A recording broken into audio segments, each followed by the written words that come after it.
Hi Amy, so just to describe what's probably happened if the plumber's come along and bled the radiators and they're now working, is say this is the flow out you see from your boiler, the pump flow comes out and it goes into the radiator and then gives off the heat and then it comes back down and it goes back to the boiler, and there's your magnetic filter you mentioned, and then it goes, you see this flow carries on, it goes to every radiator, and every radiator has then a dedicated pipe goes back. I've not drawn in your manifold or anything like that because I just want to keep this simple.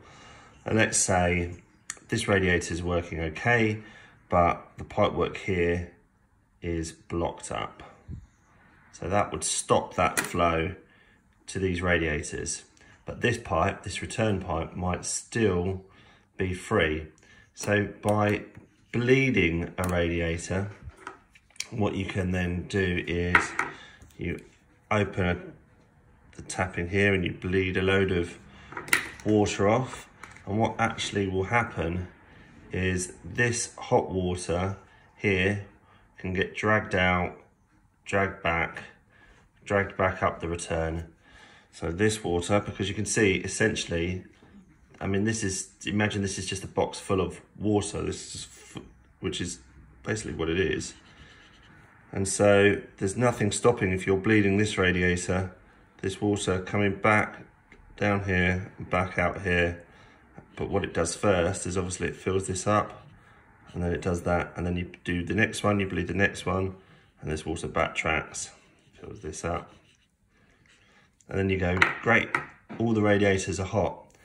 But then if you give it a couple of hours, this water, because it can't circulate, because this pump that's pushing this water down, through and around, down, through and around, because it can't, because you've got a blockage somewhere, then this water here will eventually start to cool down because it's not circulating, it's not going back to the boiler, and these radiators will go cold because you need to get rid of this blockage that's in this pipe.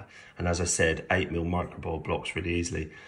So quite how this filter has just got a magnetic rod in it that captures sludge as it passes. The idea of that filter is to protect the boiler as that water comes back and it's carrying all this sludge that might be in these radiators as it comes back this direction.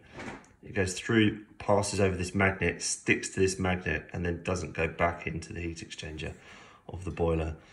So you really do need to have the system put on from cold, and you need to go and check all the radiators get hot yourself.